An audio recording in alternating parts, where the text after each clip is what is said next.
जय हिंद। हम class 10th का साइंस पढ़ रहे हैं, जिसमें हम पढ़ रहे हैं जय प्रक्रम चैप्टर। ये बायोलॉजी का पहला चैप्टर है और हम इस लेक्चर में पढ़ेंगे वाहन के बारे में, ट्रांसपोर्टेशन के बारे में, कि ट्रांसपोर्टेशन क्या होता है, इसी के बारे में हमको पढ़ना है। तो हम पिछले लेक्चर में ट्रांसपोर्टेशन के बारे में कुछ चीज़ें डिस्कस किए थे कि क्या होता है ट्रांसपोर्टेशन आखिर। तो उसमें हम आपको बताए थे कि ट्रांसपोर्टेशन बाबू कुछ और नहीं है। कोनो चीज़ को एक जगह से दूसरे जगह उठा के रख दोगे ना तो उसका ट्रांसपोर्टेशन हो गया। जैसे ही मार्कर है, इसको उठा के यहाँ से यहाँ रख दिए तो मतलब इसका ट्रांसपोर्टेशन हो गया। एक चीज़ को दूसरा जगह घसका देंगे, एक जगह से दूसरे जगह रख देंगे तो वही ट्रांसपोर्टेशन हो जाता है। समझ में आया? जैसे आप कहते होंगे सीमेंट का ट्रांसपोर्ट हो रहा है, ऐसे बोलते होंगे। मतलब कि ट्रांसपोर्टेशन मतलब एक चीज को उठा के और दूसरा जगह पहुंचा देना। यही पहुंचाने की प्रक्रिया क्या है? ट्रांसपोर्टेशन है, यानी वहन है। ठीक, तो वहन या परिवहन इसी को बोलते हैं। देखिए, ये जो है मानव में भी होता है, सभी जीवों में भी होता है। जैसे अगर हमारे शरीर के अंदर किसी चीज को एक जगह से दूसरे जगह ले जाना है तो वो कैसे होगा, तो उसी के बारे में पढ़ेंगे हम, जिसको हम वहन बोलते हैं। जैसे देखिए, पेट में हमारा खाना कहाँ बचा था? पेट में। अब पेट में से हमारे हाथ के कोशिका के पास श्वसन हो रहा है, तो हाथ की कोशिका के पास भोजन पहुंचेगा तबे तो श्वसन होगा।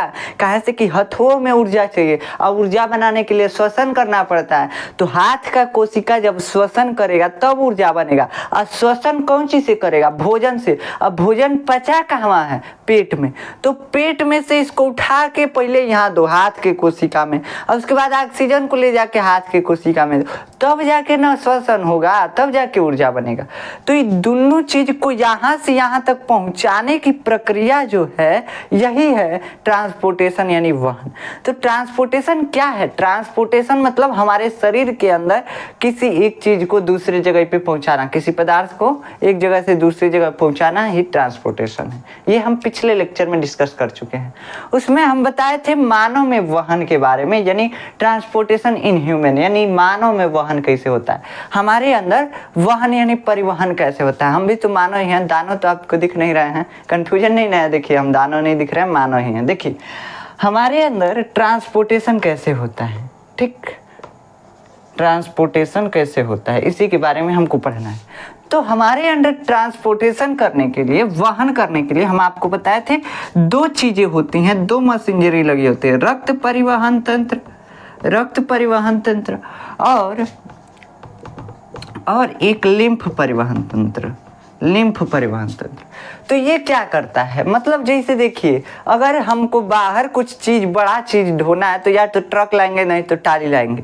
ऐसे ही हमारे शरीर के अंदर क्या लगा हुआ है? दो सिस्टम, दो मशीनरी लगा हुआ है, दो तंत्र लगा हुआ है, जिसको एक को हम बोलते हैं रक्त परिवहन तंत्र यानी ब्लड ट्रांसपोर्ट सिस्टम या ब्लड सर्कुलेटरी सिस्टम, और एक को बोलते हैं लिम्फ परिवहन तंत्र यानी लिम्फेटिक सिस्टम या लिम्फ ट्रांसपोर्ट सिस्टम या लिम्फ सर्कुलेटरी सिस्टम, इसको बोल सकते हैं। ठीक, तो देखिए, ये हो गया हमारा परिवहन तंत्र। तो परिवहन तंत्र क्या है? परिवहन तंत्र एक मशीन है। हमारे शरीर के अंदर को परिवहन करने वाला मशीन है, दूगो, एगो लिम्फ तंत्र और एक रक्त परिवहन तंत्र। ठीक, तो ये दो चीजें याद रखिएगा, जिसमें से हम पढ़ रहे हैं अभी रक्त परिवहन तंत्र के बारे में, यानी कि ब्लड ट्रांसपोर्ट सिस्टम के बारे में। ठीक, तो ब्लड ट्रांसपोर्ट सिस्टम क्या होता है? हम बताए हैं कि सिस्टम जो होता है ना, किसी न किसी चीज से मिलके बना हुआ है। जैसे हम हूँ, एगो सिस्टम है, हम काम करने का एगो सिस्टम है। देखिए, हमारा हाथ है, पैर है, हम जितना भी काम करते हैं उसके लिए हमारा हाथ चाहिए, पैर चाहिए, मुंडी चाहिए, मुंह चाहिए, ये सब चाहिए, और ये सब अंग मिला करके हम एगो सिस्टम है। इस सिस्टम का नाम कौन सी है? आदमी। हम जानवर तो है नहीं, आदमी हैं। देख लीजिए, देखिए क्या है? आदमी। तो वैसे ही इस सिस्टम का मतलब क्या होता है कि किसी काम को करने के लिए कितने चीज इन्वॉल्व हो रहे हैं, उन सभी को मिला के वो नाम रख दिया जाता है, और उसी को हम सिस्टम बोलते हैं, यानी कि तंत्र बोलते हैं। अब दूसरा सिस्टम आप मत समझिएगा। देखिए, तो ये है सिस्टम यानी तंत्र। तो यहाँ पे रक्त परिवहन तंत्र में हम पढ़े थे तीन चीजें आती हैं। रक्त परिवहन तंत्र में कौन चीज बाबू? तीन गो। पहला रक्त यानी खून, ब्लड, लहू जिसको बोल सकते हैं। ठीक, उसके बाद आता है रक्त वाहिकाएं। ठीक, वाहिकाएं। और तीसरा चीज आता है हृदय। इसको तो सभी जानते होंगे, दिल, हार्ट, तुम हमारे दिल में हो तो तुम उसके दिल में हो, ये सब आप करते रहते हैं तो आप इसके बारे में पूरे अच्छी तरीके से जानते हैं। लेकिन ये असली वाला है, ये है वाला दिल नहीं है, ठीक, ये वाला नहीं है, असली वाला है। तो देखिए इसके बारे में पढ़ेंगे। तो इन 3 चीज़ों के बारे में पढ़ना पड़ेगा, तभी हमको ट्रांसपोर्टेशन समझ में आएगा कि आखिर हमारे अंदर पेट में भोजन पचा था तो ये पेटवा से हाथे की कोशिका में कैसे गया, पैर के कोशिका में कैसे गया, ब्रेन की कोशिका में कैसे गया, ये कैसे गया, इसके बारे में हम तभी समझ पाएंगे। जब पूरा सिस्टम के बारे में समझेंगे तब हम समझ पाएंगे कि ये क्या कैसे कैसे हो रहा है। तो देखिए हम पहले पढ़ेंगे रक्त के बारे में, यानी ब्लड के बारे में। रक्त यानी ब्लड। तो ब्लड जो होता है, ब्लड क्या है, एक तरल संयोजी ऊतक है। तरल संयोजी का मतलब हम पिछले लेक्चर में बताए थे कि हमारे शरीर के हर एक पार्ट को जोड़ता है, इसलिए इसको संयोजी ऊतक बोलते हैं। तरल जैसा होता है, पानी जैसा होता है ब्लड। खून कैसा होता है, पानी जैसा, इसीलिए तरल संयोजी ऊतक। संयोजी मतलब जोड़ने वाला, तो तरल संयोजी ऊतक हम शॉर्ट में बताते जा रहे हैं यहाँ पे। अब इसके बाद हम देखे थे कि ब्लड के 2 अवयव मेनली होते हैं। ब्लड 2 चीज से मिलकर बना हुआ है। हम देखे थे कि ब्लड 2 चीज से मिलकर बना हुआ है। ये हमको कैसे मालूम चला, तो जब हम खून को किसी बर्तन में ऐसे कुछ देर तक रख दिए थे, कुछ देर तक रखे थे, तो क्या हुआ था बाबू, इसमें निचवा कुछ लाल कलर का बैठ गया था। क्या हुआ था, निचवा कुछ लाल कलर का बैठ गया था। ऊपरा क्या था, ऊपर एक पीला लिक्विड था, हल्के पीले रंग का लिक्विड था, ठीक। तो इस हल्के पीले रंग के लिक्विड को हम बोलते हैं प्लाज्मा। प्लाज्मा, ठीक। और ये जो हल्का लाल रंग का, जो लाल रंग का जो बैठा हुआ पार्ट है, इसको बोलते हैं ब्लड सेल। क्या बोलते हैं, ब्लड सेल या ब्लड कार्पल्स, ठीक, ब्लड कार्पल्स। तो ब्लड प्लाज्मा क्या है, ब्लड प्लाज्मा जो है हल्का पीला रंग का पानी है।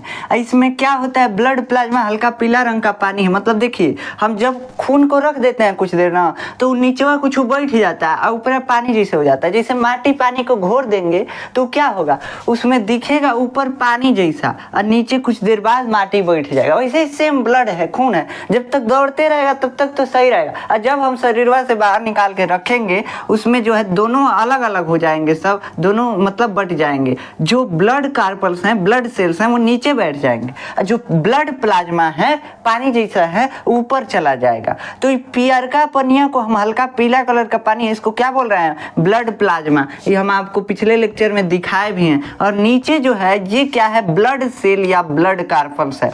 अब इस ब्लड सेल में 3 चीजें होती हैं। एक होता है आरबीसी, और एक होता है डब्ल्यूबीसी, और एक होता है ब्लड प्लेटलेट्स।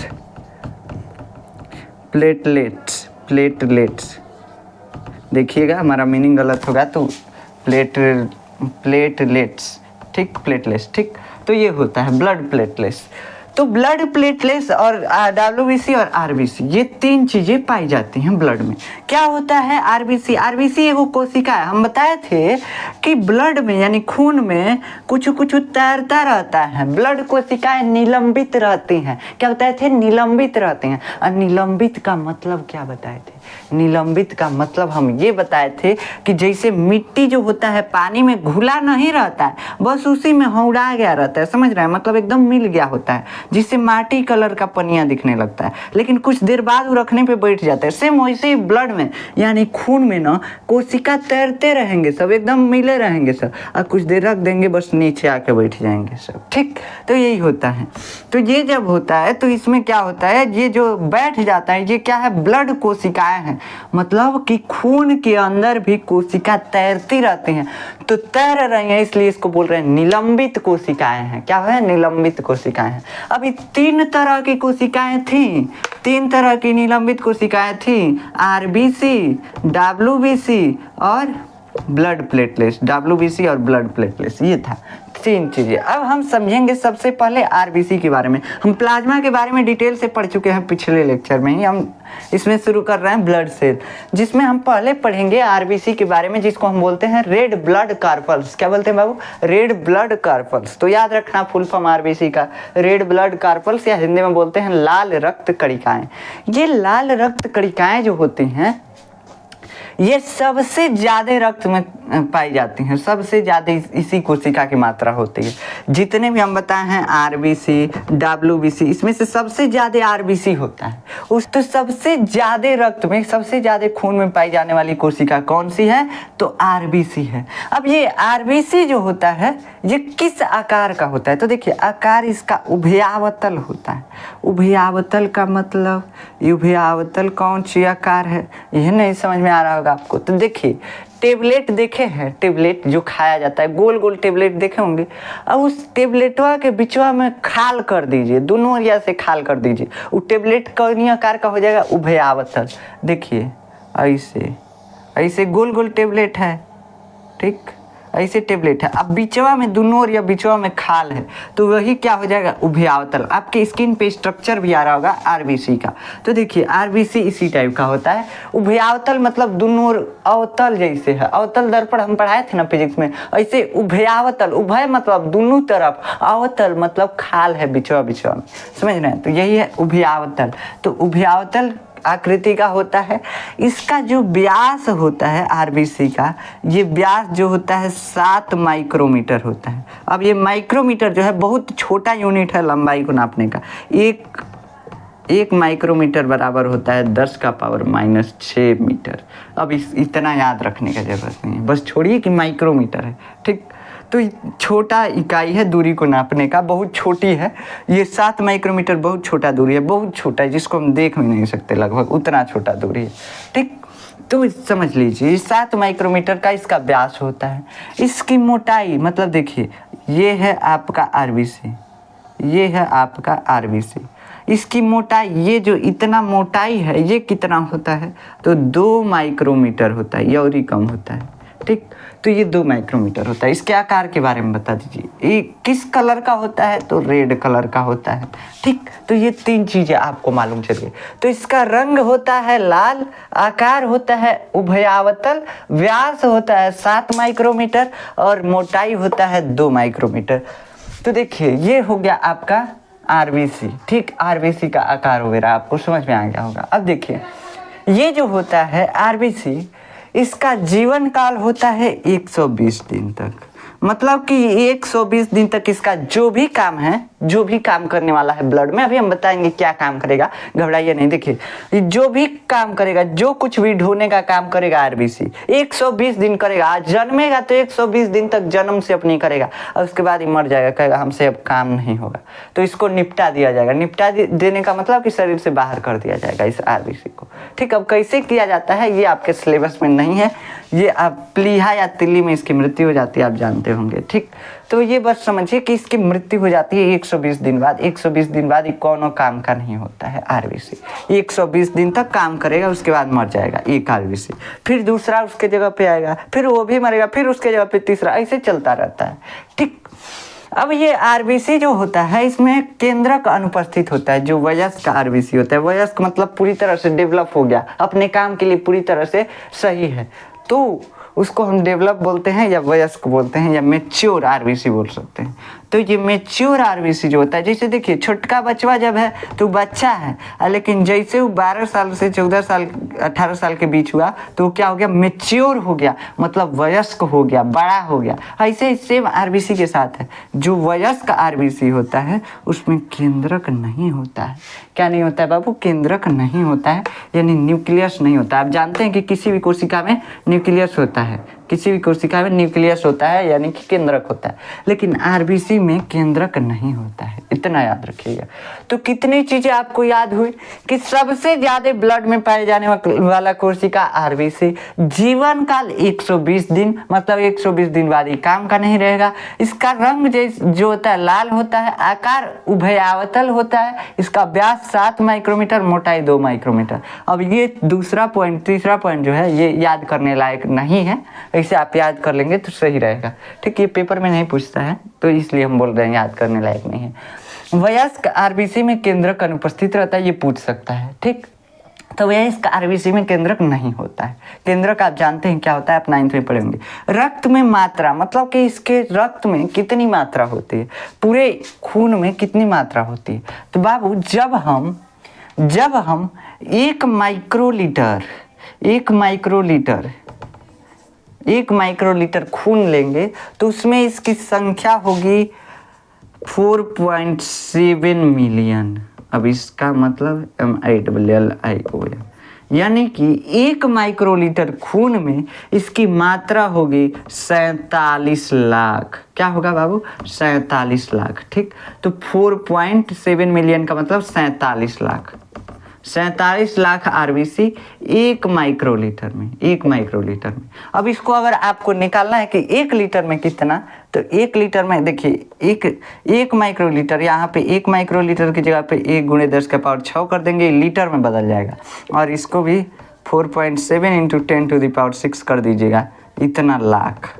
अब सोचिए कितना मात्रा होता है ब्लड में इसका।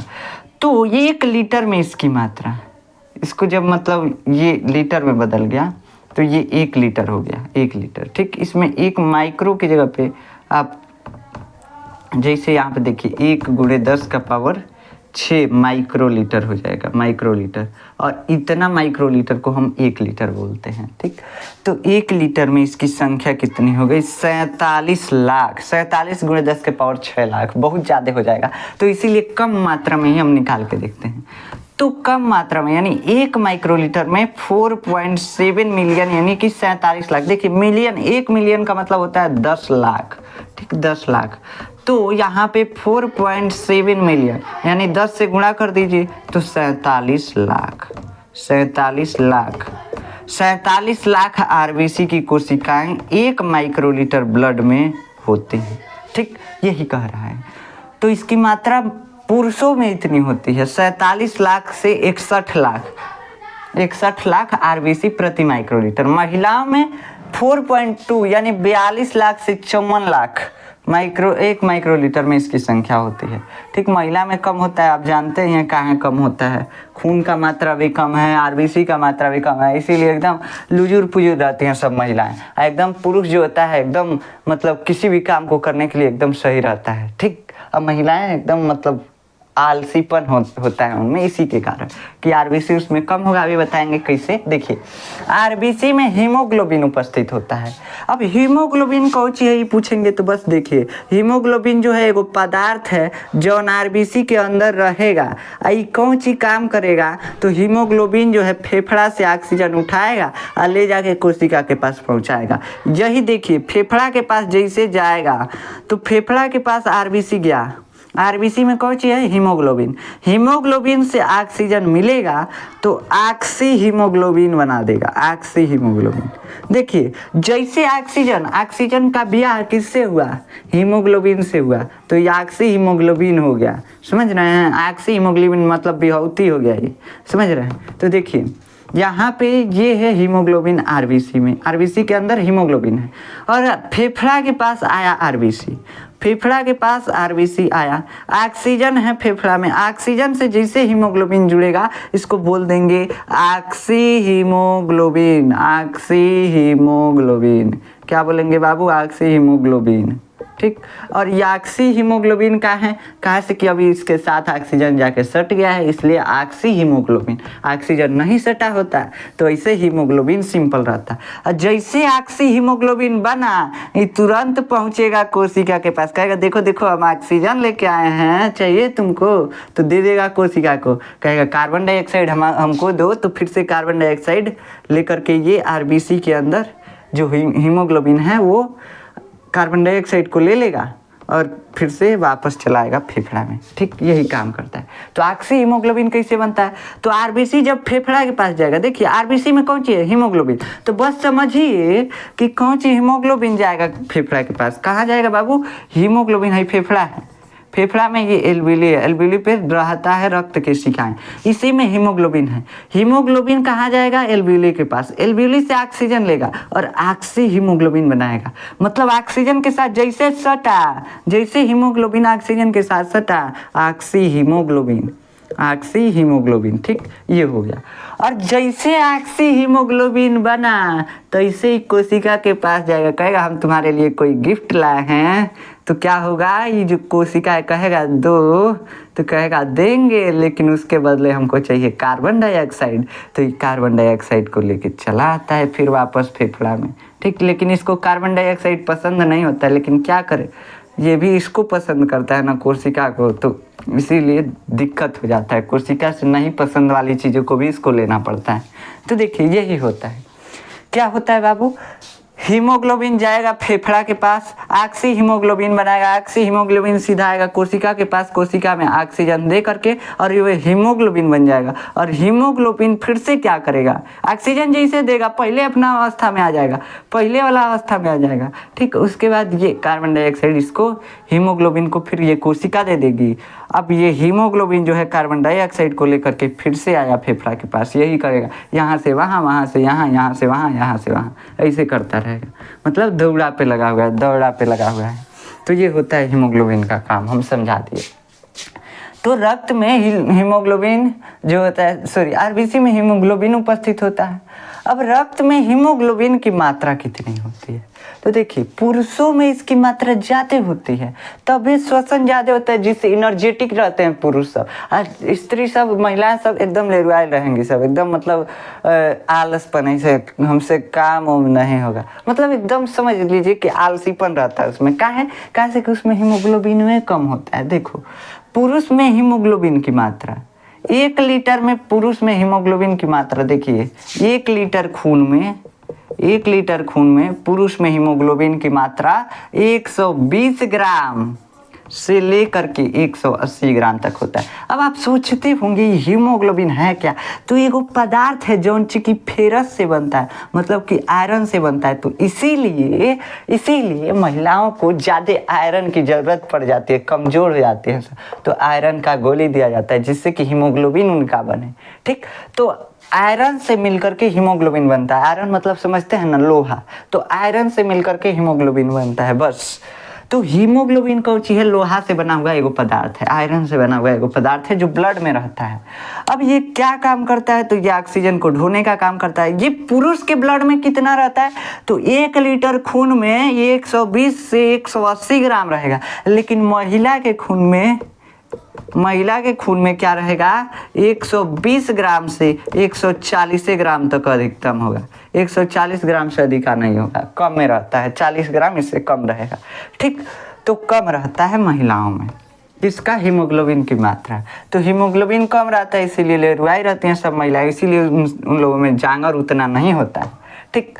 अब देखिए, अब आता है श्वेत रक्त कणिकाएं। अब लाल रक्त कणिकाएं खत्म हो गई, अब हीमोग्लोबिन हम इसमें काहे बताएं, काहे से कि हीमोग्लोबिन कहाँ है, इस आरबीसी के अंदरवा है, इसी के अंदरवा बैठा हुआ है, ठीक, इसी के अंदर बैठा हुआ है, इसीलिए हम इसके बारे में यहाँ पे डिस्कस किए हैं। आरबीसी यानी कि लाल रक्त कणिकाओं के अंदर बैठा हुआ है। अब श्वेत रक्त कणिकाएं जिसको हम बोलते हैं डब्ल्यूबीसी या वाइट ब्लड कार्पल्स, क्या बोलते हैं बाबू, वाइट ब्लड कार्पल्स, ये क्या होता है, तो देखिए वाइट ब्लड कार्पल जो होता है इसका दूसरा नाम ल्यूकोसाइट भी है, इसे शरीर का सिपाही भी कहते हैं।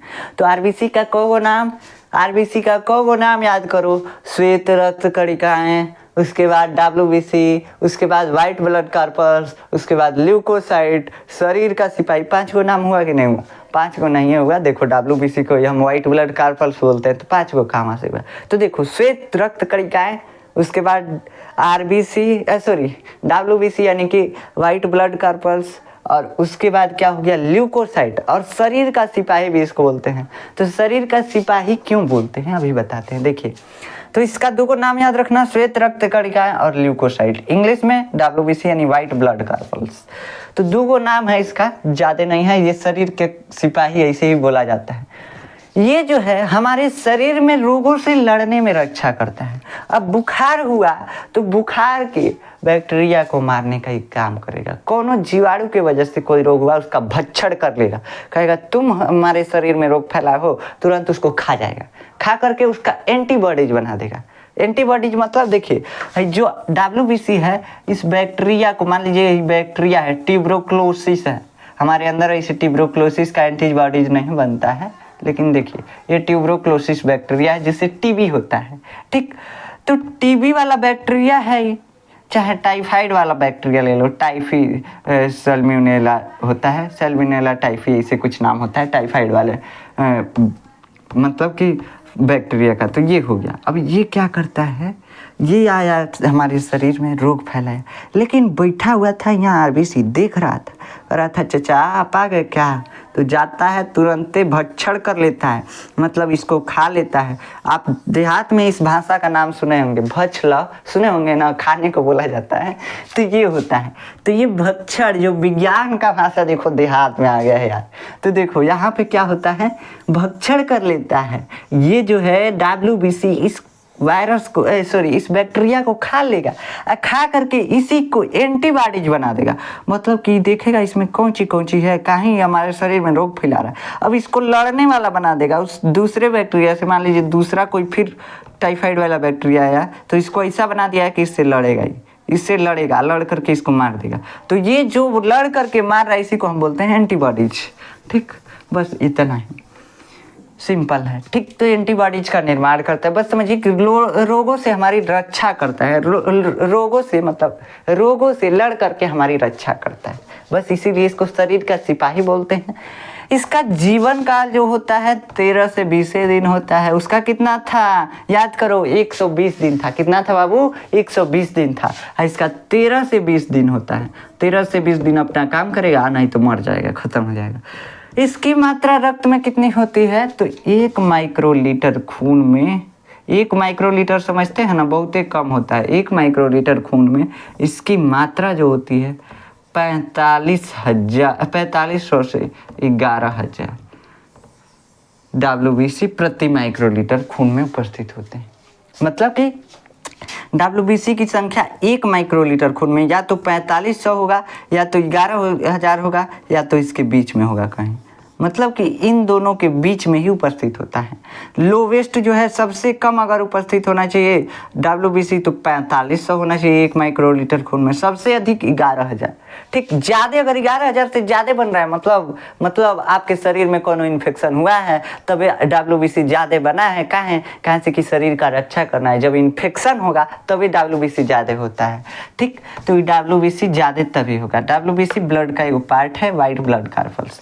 तो आशा है कि इतना समझ में आ गया। इसकी मात्रा 4500 से 11,000 WBC प्रति माइक्रोलीटर खून में। अब देखो ये 5 प्रकार का होता है, जिसमें से हम पहले इसको 2 प्रकार में बांटते हैं, जिसको एक को बोलते हैं कणिकामय श्वेत रक्त कणिकाएं और एक को बोलते हैं कणिका विहीन श्वेत रक्त कणिकाएं। तो कणिकामय श्वेत रक्त कणिकाएं जो होती हैं इनको हम 2 भागों में फिर से बांटते हैं, जिसको हम बोलते हैं इयोसिनोफिल और एक को बेसोफिल्स। और देखिए कणिका विहीन श्वेत रक्त कणिकाएं जो होती हैं मोनोसाइट, लिम्फोसाइट और न्यूट्रोफिल्स। ठीक, तो देखिए अब ये नाम जो है याद वर्ष कर लीजिएगा। कहाँ से कि देखिए इस शेप के आधार पर निर्भर करता है कि किस शेप का आरबीसी है, किस टाइप का आरबीसी है। इसी के आधार पे हम इसको बांट दिए हैं। कई को कौनो टाइप का होता है, कई को कौनो टाइप का होता है, कई को लंबा होता है, कई को टी टाइप का होता है, इसीलिए हम इसको बांट दिया। अब इसके भी प्रकार होते हैं, लेकिन आपको बताएंगे आप कन्फ्यूज आ जाएंगे। बस समझिए कि WBC 5 प्रकार के, 5 में से 2 को जो होते हैं कणिकामय होते हैं, 3 को जो होते हैं कणिका विहीन होते हैं। ठीक, तो कणिका में श्वेत रक्त कणिकाएं क्या है, इस इयोसिनोफिल और बेसोफिल्स। क्या होते हैं? इयोसिनोफिल, बेसोफिल। कणिका में श्वेत रक्त कणिकाएं हैं। मोनोसाइट, लिम्फोसाइट और न्यूट्रोफिल्स ये क्या है? कणिका विहीन श्वेत रक्त कणिकाएं हैं। यहाँ पे खत्म हो गया आपका WBC, इतना ही था WBC। अब चलते हैं प्लेटलेट्स को समझने की प्लेटलेट्स क्या होता है। इतना आपको आशा है कि समझ में आया होगा। WBC एक बार फिर से दोहरा लीजिए। यह ल्यूकोसाइट इसे भी कहते हैं और इसे शरीर का सिपाही भी कहते हैं। क्यों शरीर का सिपाही कहते हैं? क्योंकि ये हमारी रोगों से रक्षा करता है। दूसरा चीज, इसका जीवन काल 13 से 20 दिन होता है। इसकी रक्त में मात्रा कितनी होती है? तो 1 माइक्रोलीटर खून में इसकी मात्रा 4500 से 11,000 हो सकता है इसकी संख्या 1 माइक्रोलीटर खून में। ठीक, ये 5 प्रकार का होता है, जिसमें से 2 को हम बोलते हैं कणिका में श्वेत रक्त कणिकाएं और 3 को बोलते हैं कणिका विहीन श्वेत रक्त कणिकाएं। इयोसिनोफिल, बेसोफिल्स ये जो है कणिका में श्वेत रक्त कणिकाएं हैं, और मोनोसाइट, लिम्फोसाइट, न्यूट्रोफिल ये जो है कणिका विहीन श्वेत रक्त कणिकाएं हैं। ऐसा है कि आपको WBC समझ में आ गया होगा। बस इतना ही आपके सिलेबस में। अब आप इसके बारे में समझेंगे ना तो ढेर डिटेल जाना पड़ेगा, तो डिटेल नहीं पढ़िए, थोड़ा इसी के बारे में बस जान लीजिए कि 5 टाइप के होते हैं। नेक्स्ट क्लास में आपको मिलेगा कि ये डिटेल से कैसे पढ़ेंगे आप, इसके बारे में आपको नेक्स्ट क्लास में मिलेगा, 11th-12th में मिलेगा। अब चलिए रक्त प्लेटलेट्स के बारे में समझ लेते हैं। अगर आप इसका स्क्रीनशॉट लेना चाहें तो ले सकते हैं, वैसे वो जा गया है, कोई फायदा नहीं होगा। तो देखिए, चलिए अब समझते हैं प्लेटलेट्स के बारे में, ब्लड प्लेटलेट्स के बारे में कि ब्लड प्लेटलेट्स क्या होता है। तो ये जो होता है ये वास्तविक कोशिका होता ही नहीं है, इसमें कोशिका जैसे गुण नहीं दिखते। जैसे आरबीसी को हम बोल रहे हैं रेड ब्लड कार्पल्स, यानी एक कोशिका है, खून की एक कोशिका है। डब्ल्यूबीसी को भी हम खून की एक कोशिका बोले, इसमें केंद्रक था और आरबीसी में केंद्रक नहीं था, लेकिन एक कोशिका जैसे दोनों गुण प्रदर्शित कर रहे थे। लेकिन प्लेटलेट्स जो होता है ना, प्लेटलेट्स, ब्लड प्लेटलेट्स, ये एक्चुअली में कोशिका होता ही नहीं है। कैसे कि इसमें कोशिका जैसे गुण नहीं होता है, इसमें केंद्रक नहीं होता है, इसमें रंग कोई नहीं होता है। तो सफेद था व्हाइट ब्लड कार्पल्स, है जो था ये लाल था, लेकिन इसमें कोनो कलर नहीं होता, ये रंगहीन होता है। तो इसको यानी प्लेटलेट्स को हम कोशिका का खंड मान सकते हैं, इसको एक कोशिका का टुकड़ा माना जाता है, कोशिका नहीं माना जाता है, कोशिका का टुकड़ा माना जाता है। कैसे कि कोशिका जैसे गुण नहीं दर्शाता है, इसीलिए इसको क्या बोलते हैं, कोशिका का खंड बोलते हैं। ठीक, तो ये वास्तविक कोशिकाएं नहीं होती हैं, प्लेटलेट जो होते हैं वास्तविक कोशिकाएं नहीं होते हैं, ये कोशिका के खंड माने जाते हैं। अब इसमें केंद्रक नहीं होगा भाई, जब कोशिका है ये नहीं है तो केंद्रक कैसन, तो केंद्रक नहीं होगा, मतलब कोशिका का खंड है ये, केंद्रक नहीं होगा। रंगहीन होगा, मतलब ये जैसे समझ रहे हैं कैसे होगा, नमक देखें, नमक का ढेला उसी ढेलवा जैसे होगा, इसमें कोनो कलर नहीं होगा, तो इसी टाइप का होगा, मतलब कलर वैसा होगा, शेप वैसा नहीं। तो देखिए इस टाइप का होता है, मतलब उस कलर का होता है, बिना कलर का होता है, रंगहीन होता है। दूसरा चीज इसकी संख्या कितनी होती है, तो 1 माइक्रोलीटर ब्लड में ये 1.5 लाख से लेकर के और 4.5 लाख तक, 4.5 लाख तक हो सकता है, इसकी संख्या होनी चाहिए। तो वही बोलते हैं 1.5 लाख से जैसे नीचे जाता है तो कहते हैं कि प्लेटलेट्स डाउन हो गया हमारा, एकदम आदमी लेरुआ जाएगा इससे भी। प्लेटलेट्स जब डाउन होता है तो ये कमजोरी कर देता है, प्लेटलेट्स जब डाउन होगा तो एकदम सीढ़ी से उतरिए नहीं पाएंगे, बहुत ज़्यादा दिक्कत होता है। दूसरा चीज़, ये डेंगू जब होता है तब ज़्यादातर डाउन होता है, जब डेंगू होता है तब बार बार डाउन होगा, इसको जल्दी आप मतलब कंट्रोल नहीं कर सकते हैं। कीवी फल एक आता है, उसको देकर के कंट्रोल किया जाता है, आयुर्वेद में हम बता रहे हैं। पपीता का पत्ता देकर के कंट्रोल किया जाता है इसको, ठीक। तो इस टाइप से इसको कंट्रोल किया जाता है, पपीता खा करके कंट्रोल किया जाता है। तो ये हो गया आपका प्लेटलेट्स। प्लेटलेट्स क्या होता है, तो प्लेटलेट्स एक कोशिका नहीं है, एक कोशिका जैसे काम भी नहीं करता, बस तन तन दिखता है, इसीलिए इसको कोशिका का खंड मानते हैं। जब कोशिका नहीं है तो इसके अंदर केंद्रक नहीं होगा, यानी न्यूक्लियस नहीं होगा, और ये न्यूक्लियस इसके अंदर नहीं होता है। तीसरा चीज, ये रंगहीन होता है, कोनो कलरे का नहीं होता, बिना कलर होता है, कलरलेस होता है। संख्या इसका 1.5 लाख से 4.5 लाख होता है प्रति माइक्रोलीटर ब्लड में। डब्ल्यूबीसी का वो था 4500 से 11,000 था। तो बाबू देखो सबसे ज़्यादा कौन, तो सबसे ज़्यादा आरबीसी, सबसे ज़्यादा आरबीसी, ठीक।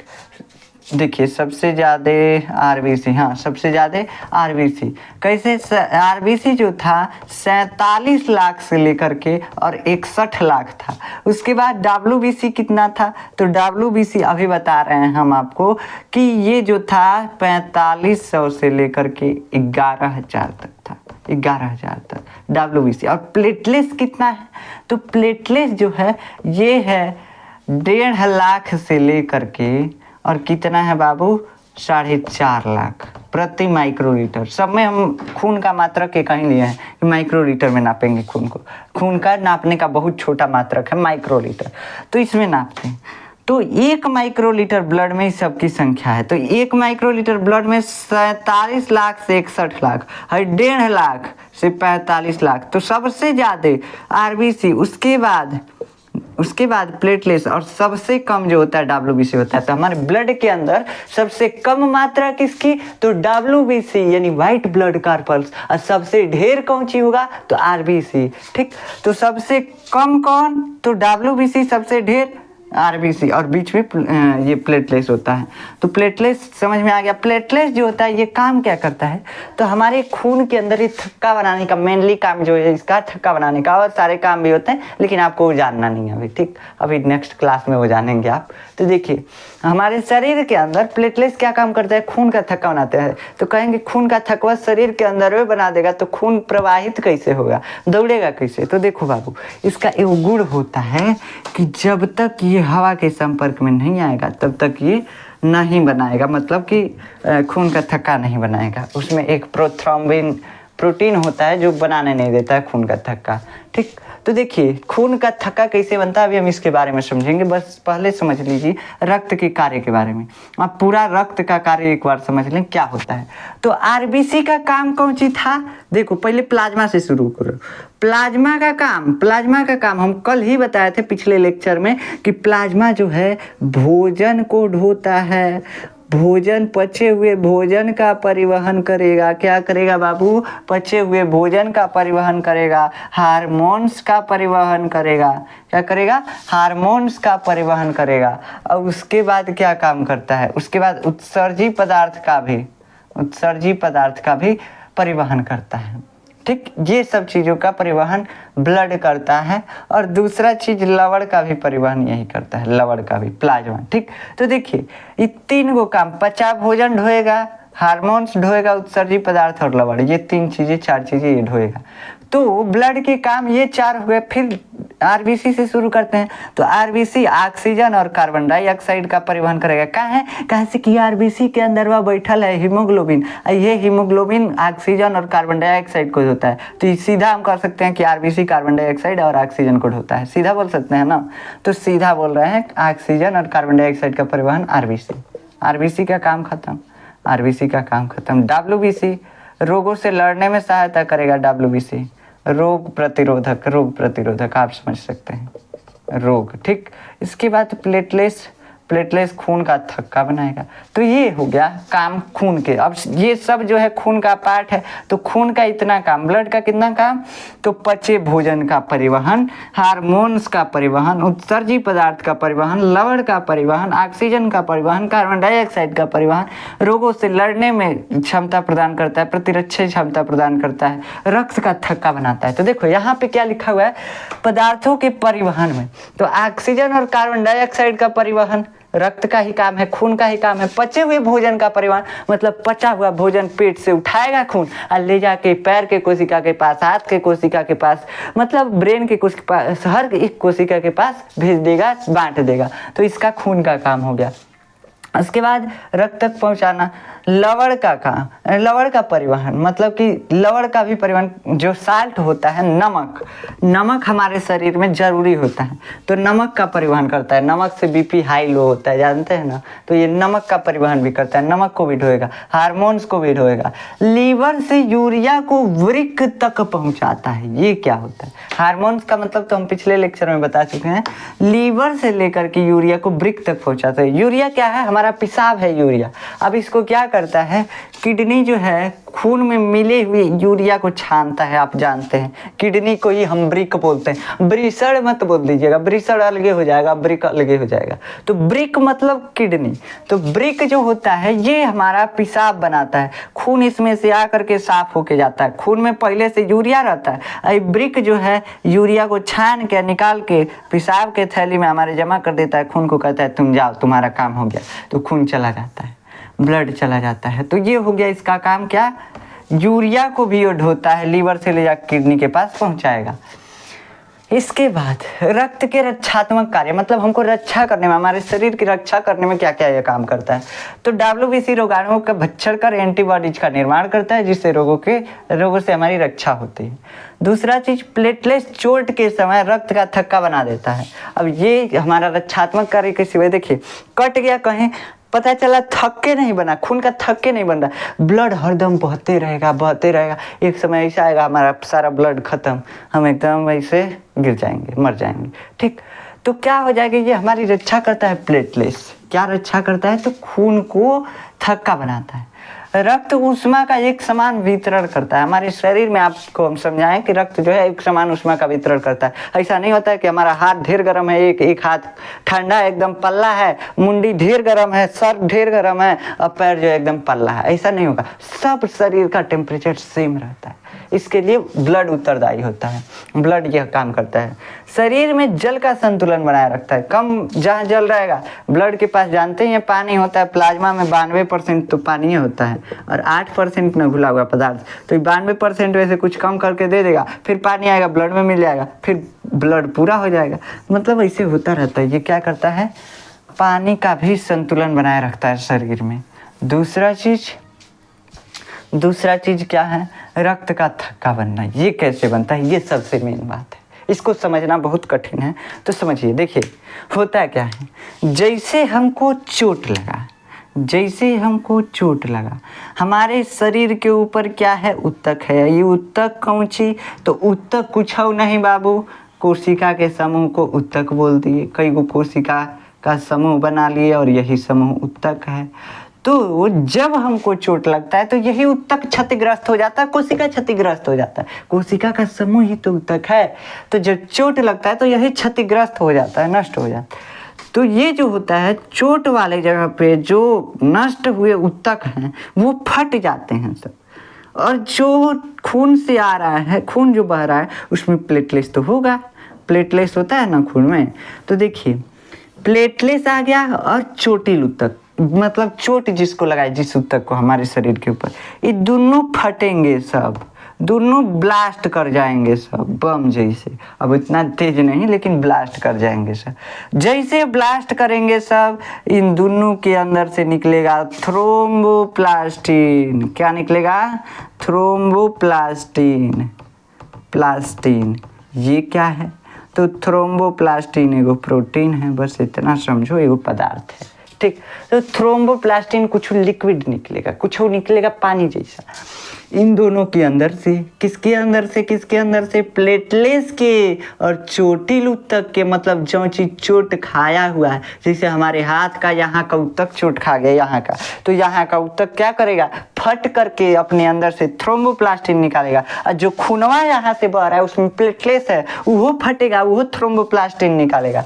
अब देखो प्लाज्मा जो होता है, खून का प्लाज्मा भाग, इसमें पहले ही से एक प्रोटीन होता है जिसका नाम होता है प्रोथ्रोम्बिन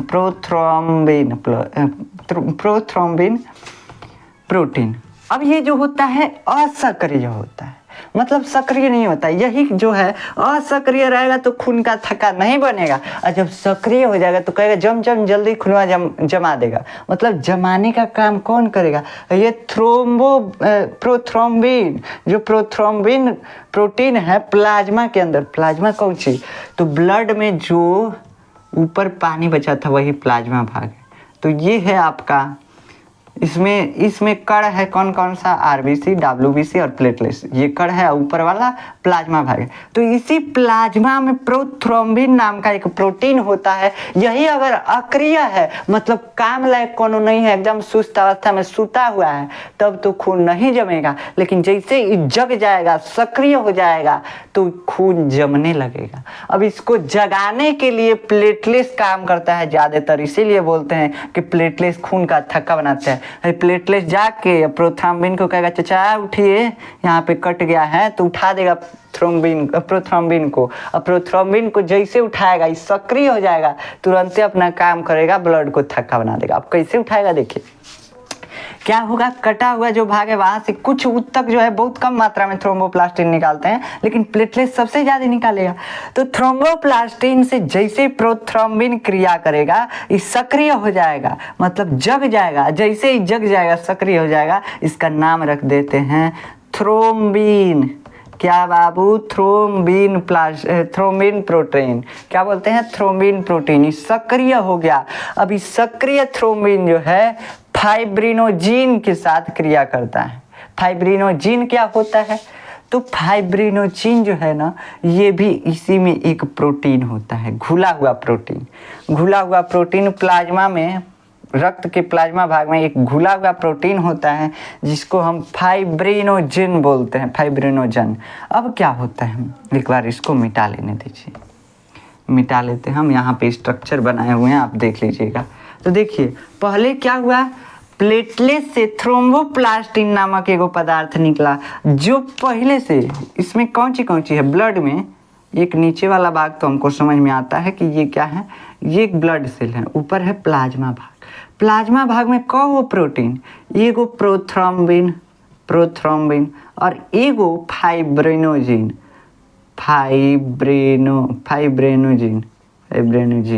ठीक, आप याद कर लीजिएगा। अब ये दो प्रोटीन है।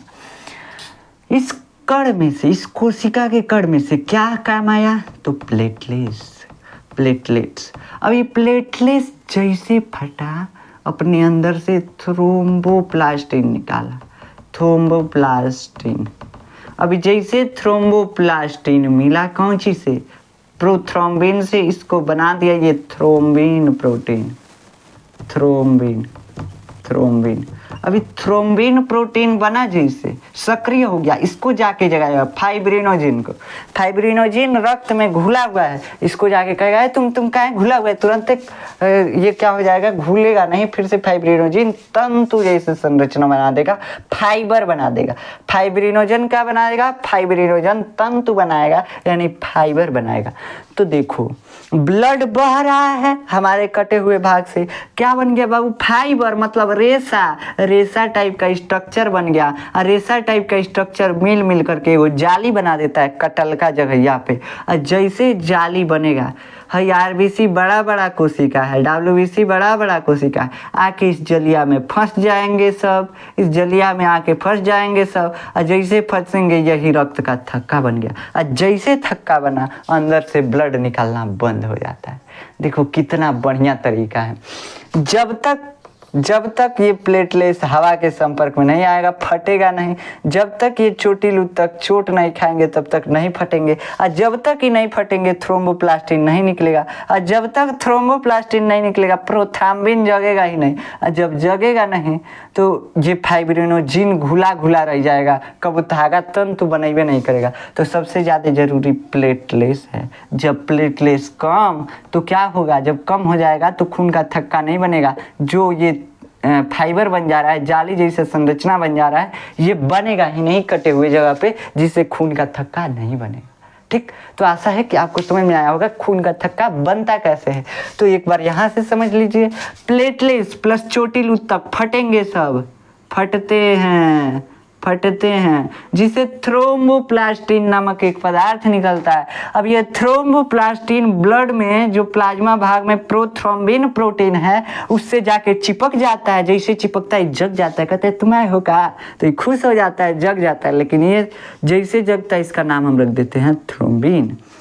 अब ये थ्रोम्बिन जैसे जगेगा, इसको जाना पड़ेगा किसके पास, फाइब्रिनोजन के पास। ये प्रोटीन है फाइब्रिनोजन, ये इसके पास जाएगा तो तुरंत इसको जगाएगा, कहेगा तुम सुते हो, तुम काहे लिए सोए हो, काहे लिए घुल गए हो ब्लड में, तुम तुरंत तंतु बनाओ, जाली जैसा स्ट्रक्चर बनाओ, फाइबर बनाओ। तो फाइबर बना के जाली जैसा स्ट्रक्चर बना देता है। अभी जैसे ऐसा स्ट्रक्चर बनेगा, अंदर से बह रहा है ब्लड, आरबीसी में आके फंस जाएगा, डब्ल्यूबीसी फंस जाएगा, फंस के इसको ब्लॉक कर देंगे सब, जिससे रक्त का थक्का बनना कहते हैं। यही रक्त का थक्का बनना है, ब्लड क्लॉटिंग यही है।